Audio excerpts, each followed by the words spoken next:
Nós recebemos mais uma vez o especialista em educação e tecnologia, Alfredo Freitas. A gente conversa com ele a partir de agora.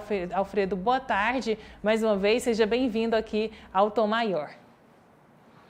Boa tarde, é um prazer estar conversando sobre educação e tecnologia. Boa tarde a toda a audiência do Tom Maior.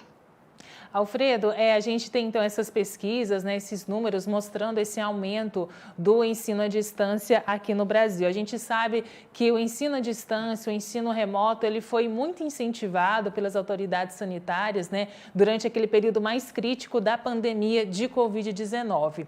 Mas a pandemia, na sua avaliação, ela só acelerou esse movimento, né, que já era esperado?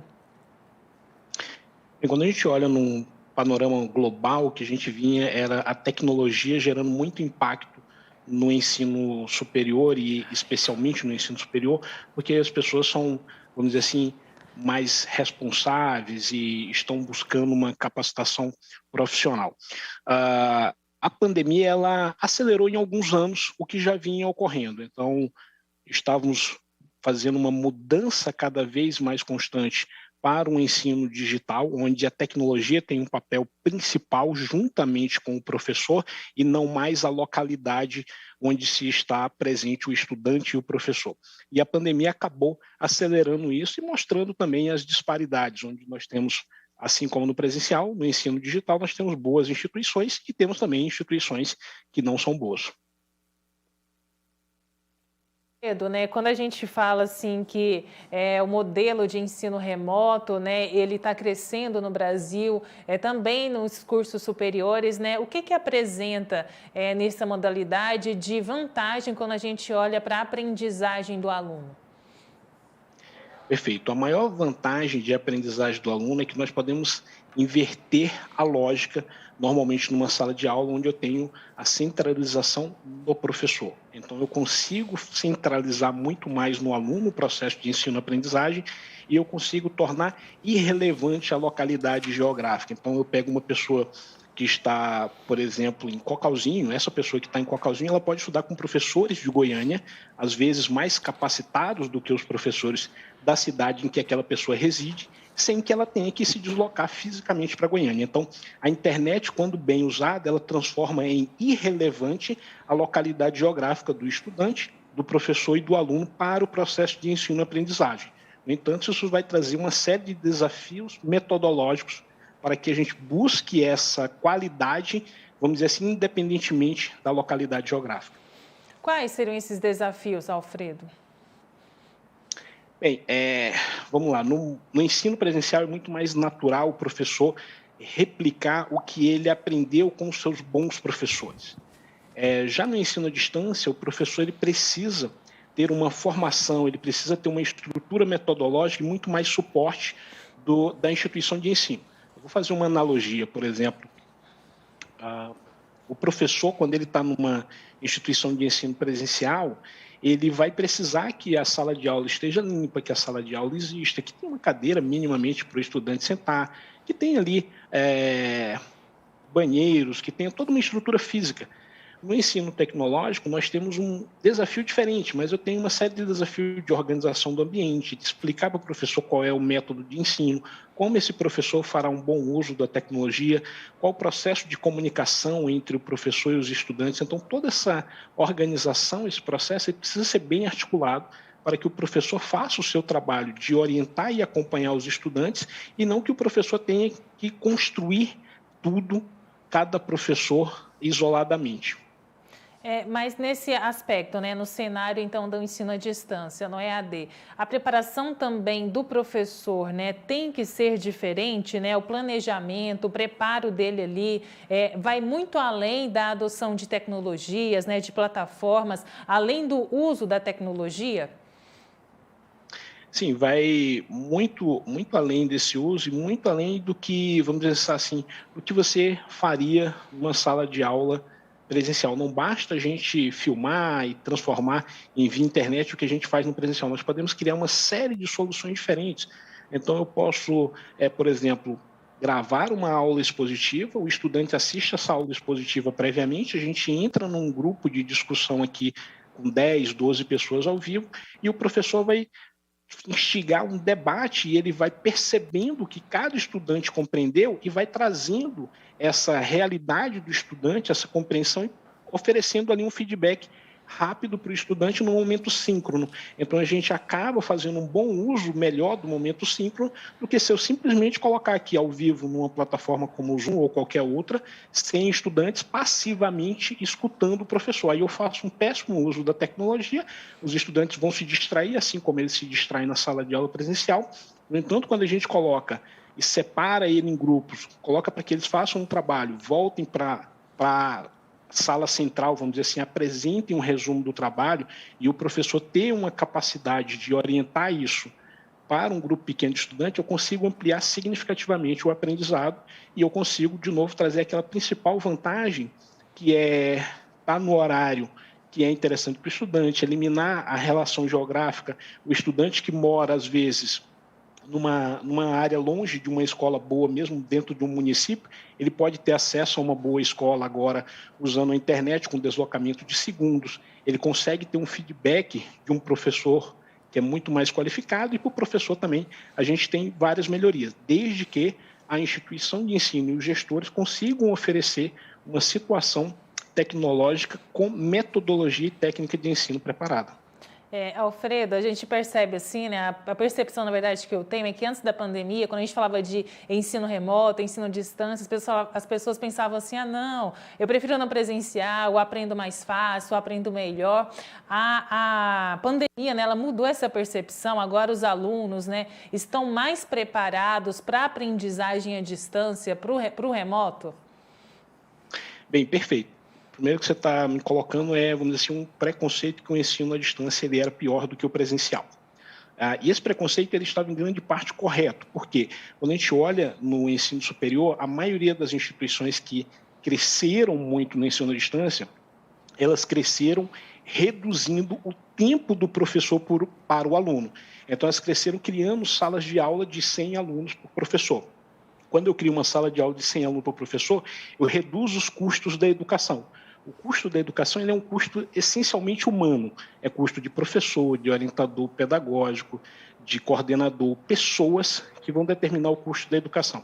Então, se eu coloco um professor para atender 100 alunos, eu gasto menos. No entanto, do outro lado, eu tenho um ensino de baixa qualidade, onde os meus estudantes vão saber meramente repetir aquilo que o professor fez e eles não serão capazes de resolver problemas complexos da sociedade. Com isso, eu tenho a percepção correta de que o EAD ele entregava qualidade baixa, mas era aquele EAD feito para lotar a sala de aula, diluir a carga horária do professor e colocar uma turma gigante do professor. A pandemia trouxe também a possibilidade de um EAD diferente, onde eu tinha turmas de 20 alunos, com atendimento com o professor, que o professor consegue ter, de fato, tempo para ler o trabalho de um aluno, dar um feedback para o aluno, orientar aquele aluno, fazer uma reunião individual com o aluno via Zoom, verdadeiramente acompanhar aquele aluno ao longo do processo.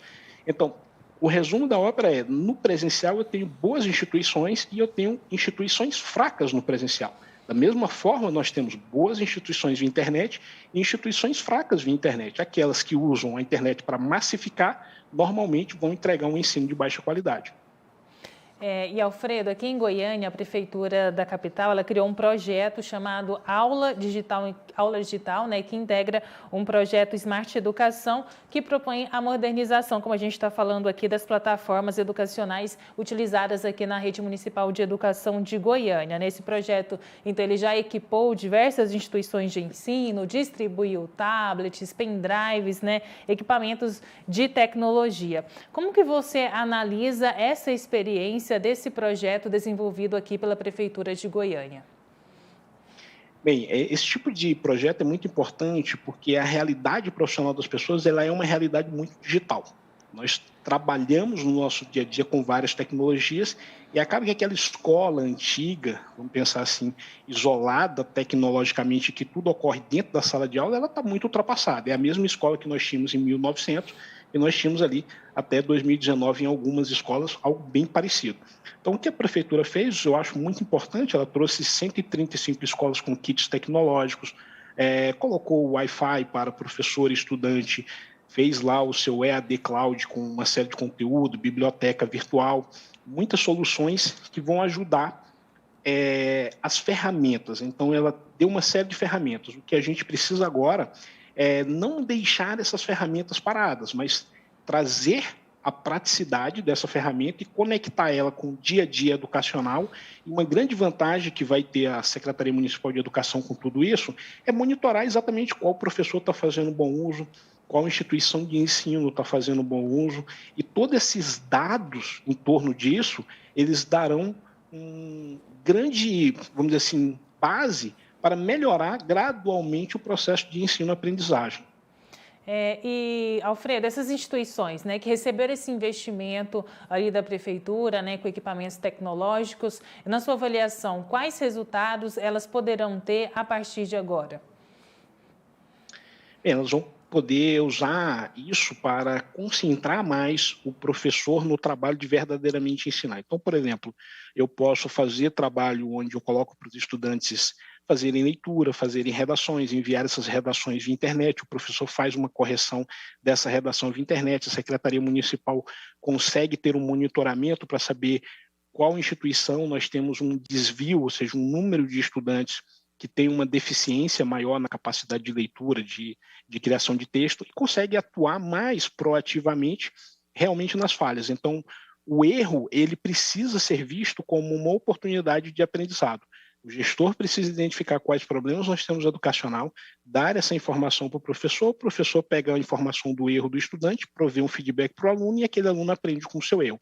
Então, essa integração toda tecnológica vai facilitar muito esses pontos que podem ser usados para melhoria do ensino como um todo. E, Alfredo, você sabe dizer assim, para a gente se em outros locais, né, já foram implementados projetos parecidos como esse aqui da Prefeitura de Goiânia, né, investimento em tecnologia nas instituições de ensino, quais resultados esses em outros lugares já foram obtidos também?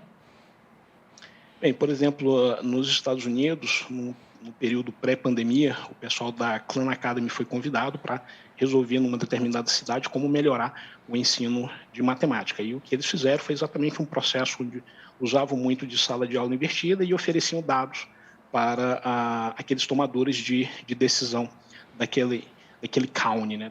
Um pouco mais do que um município, aquela região administrativa escolar.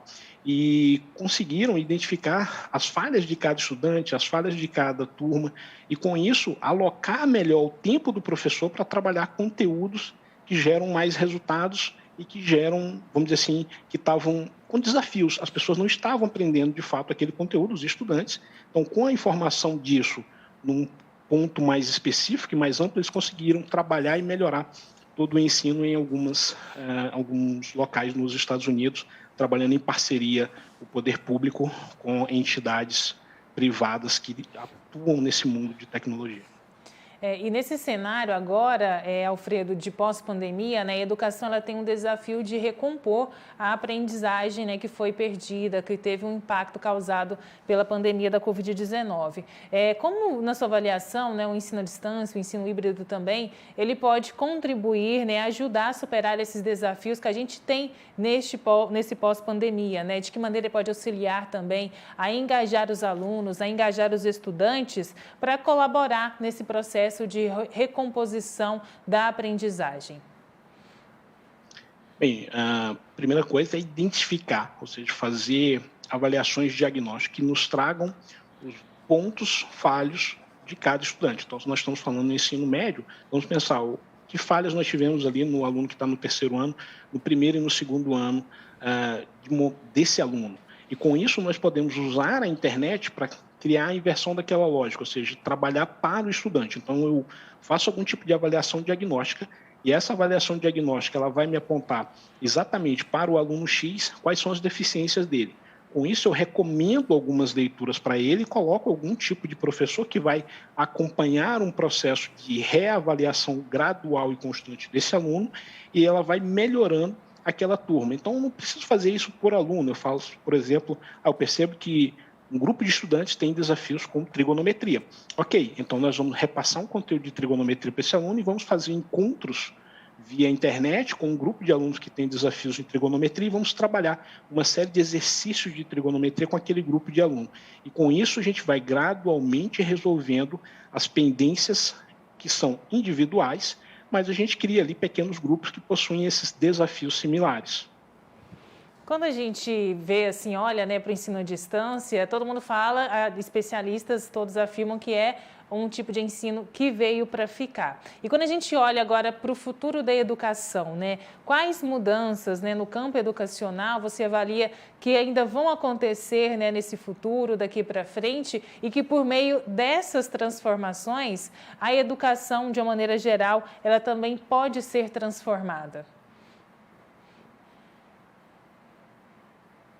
Tá, bem, por exemplo, eu acredito que uma das grandes melhorias vai ser a mudança de velocidade tecnológica. A mudança de velocidade de acesso à internet, ela vai gerar uma série de novas possibilidades. A maioria delas a gente ainda não consegue nem antever, mas, por exemplo, hoje nós temos uma mudança muito grande com esse ambiente de metaverso. Então, existem várias instituições trabalhando, cada um com o seu metaverso. Penso eu que em algum momento esses metaversos vão poder se intercomunicar, assim como ocorreu na internet. No começo, pré-internet, existiam várias redes separadas e a internet criou a possibilidade dessas redes se comunicarem. Com isso, eu posso criar, por exemplo, um ambiente de imersão que a pessoa vai ter uma visão totalmente diferente que ela tem hoje. Hoje eu estou aqui olhando para a tela de um computador, olhando para uma câmera. Se eu tivesse com um óculos ou alguma coisa, eu tenho uma visão muito mais sensorial e muito mais ampla que o meu cérebro vai ficar em dúvida se eu estou realmente no estúdio falando com você fisicamente do estúdio e não via internet. Então, toda essa tecnologia do mundo do metaverso, ela vai fazer com que a pessoa, de fato, visite um museu ou, de fato, ela olhe uma região geográfica, olhe um país ou o corpo humano, como se ela estivesse ali realmente imerso naquele processo. E o nosso cérebro ele vai ser enganado e vai se confundir com o que é realidade virtual e com o que é realmente real. Com isso, nós vamos ter um processo de aprendizado muito mais forte e muito mais duradouro e independentemente da localidade que eu tiver. Com isso, eu amplio as possibilidades e crio todo um novo mundo de aprendizagem. Metaverso na educação, Alfredo. Interessante essa perspectiva que você traz aqui para a gente, né? Quem sabe, né, realmente no futuro essa seja uma mudança que possa transformar a educação e também, né, reforçar a aprendizagem através aí da adoção de tecnologias. Alfredo, muito obrigada, né, pela participação mais uma vez conosco aqui no Tom Maior e até uma próxima oportunidade. Obrigado a toda a audiência do Tom Maior. É um prazer. Conversamos aqui no Tom Maior com